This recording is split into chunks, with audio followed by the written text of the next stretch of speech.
joins us now, the chair of the Dairy Owners Association, Sunny Kaushal. And you'll have to put... Sunny, good morning to you. Very good morning. That hate crime bit, it's true, isn't it? Most of the victims would be of Indian and Chinese descent?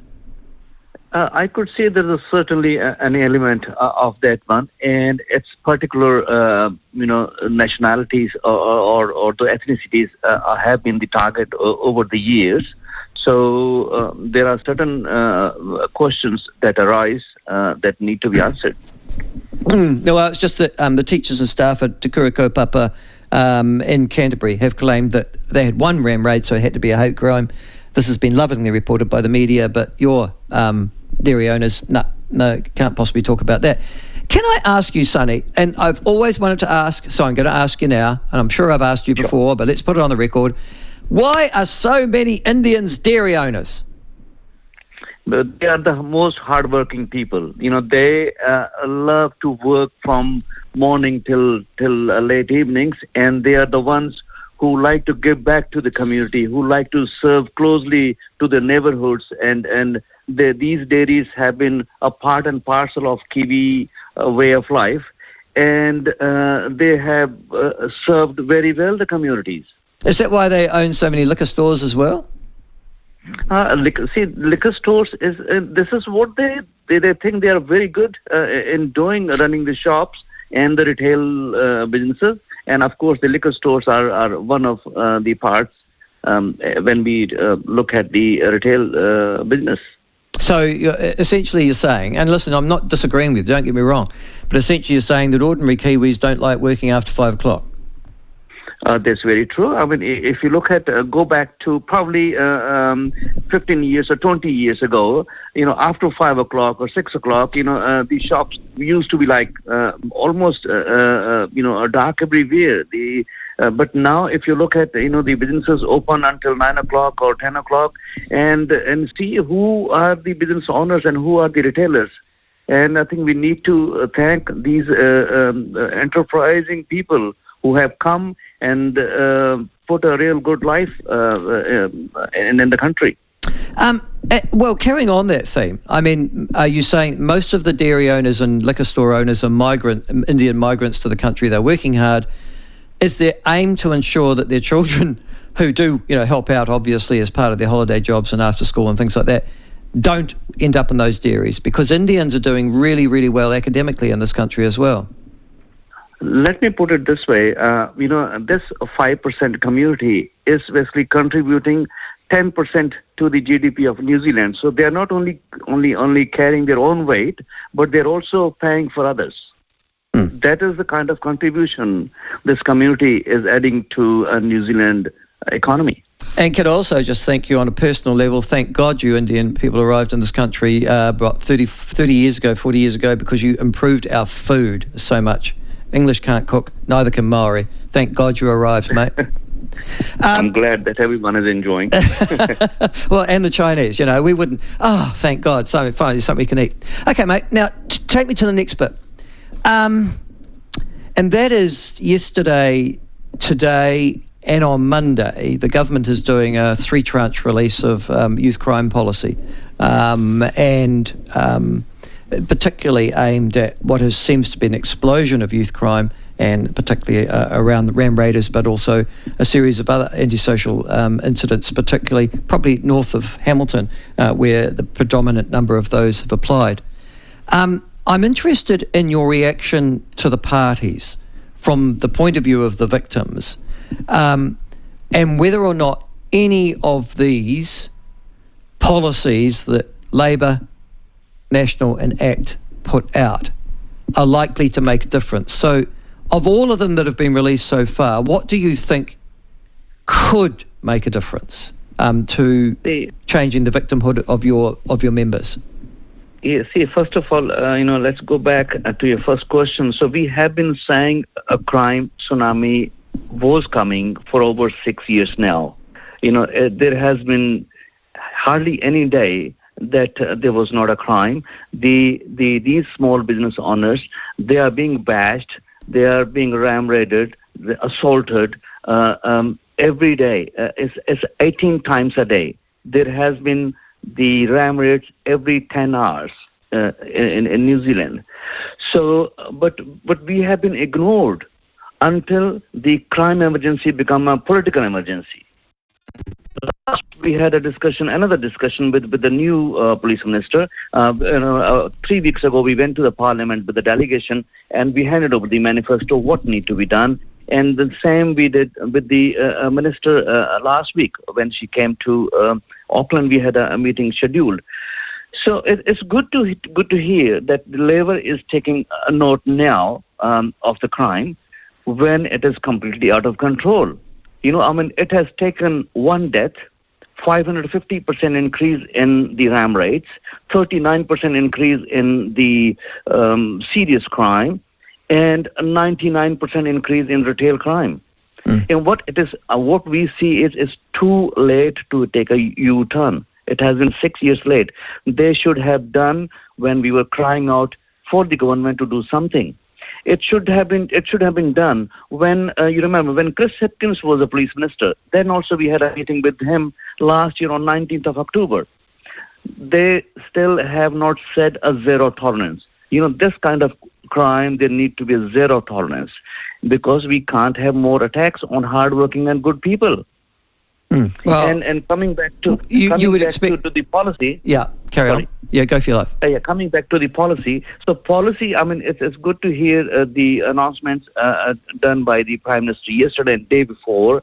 But also, I could see this is more of a lip service at this stage because the actions are yet to be seen. Yes. The policy seems all over the show. Yeah. It was only in March when the government said youth crime was falling.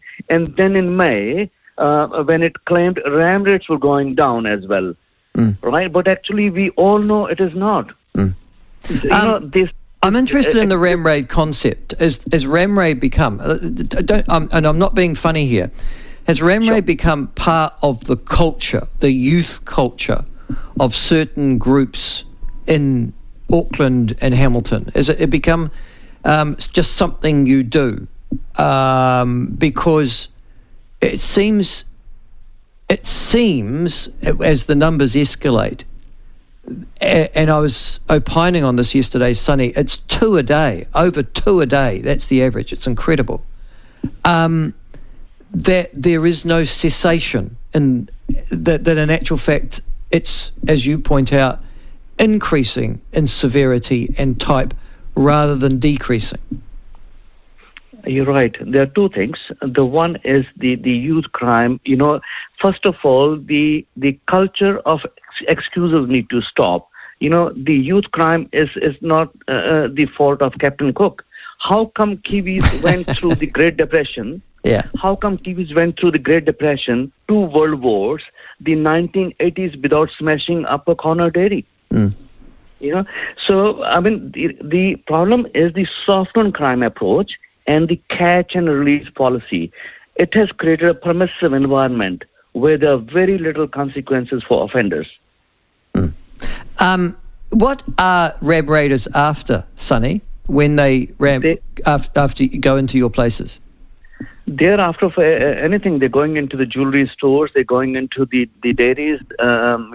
Even picking up the ice creams and cigarettes and cash tills. They're going even to the takeaways. So it is the criminal behavior that need to be stopped. So they don't have a particular shopping list, like they're not after all the vapes over here or the cigarettes or something like that. They're after anything that they can put their hands on. Exactly. Earlier we thought probably they were after the cigarettes, but that was not the case. That, of course, those cigarettes and the vapes and all, they're at the end of the day, they're ending up in the hands of the gangs. It's organized crime. But it's become almost a culture. Yes. A ram raid. Yes, I can see that too. Last night, for example, I'll talk about that a little bit later on. Sunny, the other thing that strikes me, though, is that there is because the age of the offenders is sort of anything from 17 down, 11, 12-year-olds being spotted in some of these ram raids, that there is a view that they should not be tried as adults and that they should not be incarcerated and that they should be going to family group conferences and things like that. How do your members feel about that? Well, I think this is a very serious area. First of all, we need to probably adopt the broken window theory approach. No time. We need to stop them when they're young. And these we need to take these youth offenders into the custodial state care. Take the increased benefits of parents of feral children and make parents legally responsible. In our submissions, we had given those recommendations to the government to add in Section 152 the duty of parents.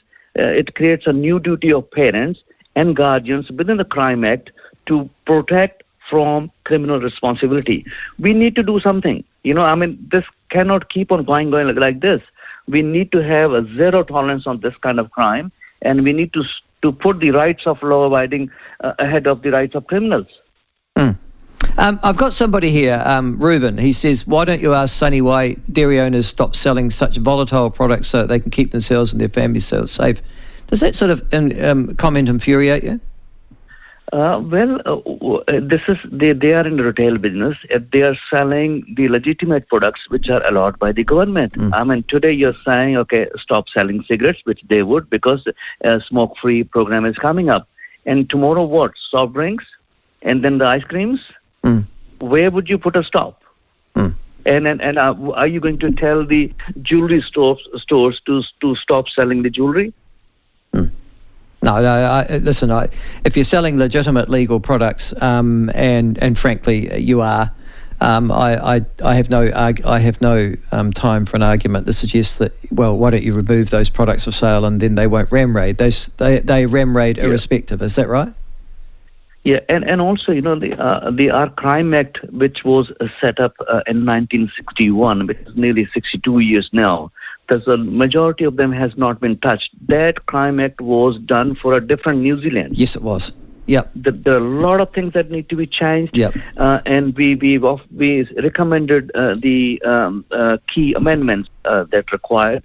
That includes the reform, the laws of self-defense and defense of property.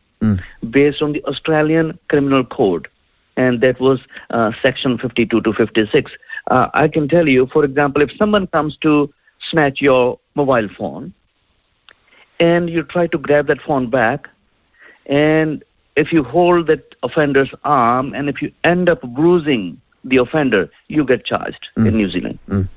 Yes, we're pathetic. I agree with you, but you're probably right. You're sort of at the end of that series of patheticness because we've always been soft on crime in this country, and we've always found excuse for criminals, particularly for youth criminals, but we've never actually worried too much about the victims at the end of the day. And now you are a strong advocate for them. That concept of making parents responsible. Just can I explore that for a second with you? Most of these kids, one assumes, they're out at 1 o'clock in the morning, they're 12, it's a school night for Pete's sake. Clearly their parents don't give a rat's razoo where those kids are. Do you think that would be an effective strategy? Because most of these kids you'd think would come from gang-related, dysfunctional, whānau family groups, wouldn't they? Yeah, but if, first of all, if the parents are not responsible for their kids, who else is? And secondly, what we need to do is the MSD, Justice and Corrections, they need to align to deal with this problem, families and their children, with parents having criminal liability for the children. It's clear some parents don't care where the children are or what they get up to, but the role of the state is to intervene in the interest of the child, not dysfunctional families. That would add new, as we have mentioned to the minister, that would add new 11 words clause in the Section 152 of the Crimes Act. And finally, Sunny, you used to be, as I understand, personally a Labour Party candidate, I think, for a previous election, probably 2 or 3 elections ago. You obviously don't have much time for this government's law and order policy or for their sort of kids' glove approach. Going forward, at this election on a personal level, who are you voting for? Well, every person need to have a personal choice of when it comes to the political. Of course, being a business person and also being looking at what is happening in New Zealand, we need to take our country forward, not backwards. I would definitely be voting National Party. They are coming up with a very strong policies which are needed for New Zealand to grow, to get forward. All right. Thank you very much for your honesty and your openness, Sunny. It's a pleasure to have you on the show, and I'm sorry that so many of your members have suffered so grievously over the last few years and months. Thank you so much. Thank you for your time. Okay. All right. That's Sunny Kaushal, Chair of the Dairy Owners Association. Oh, well, there you go. He's voting National, you see.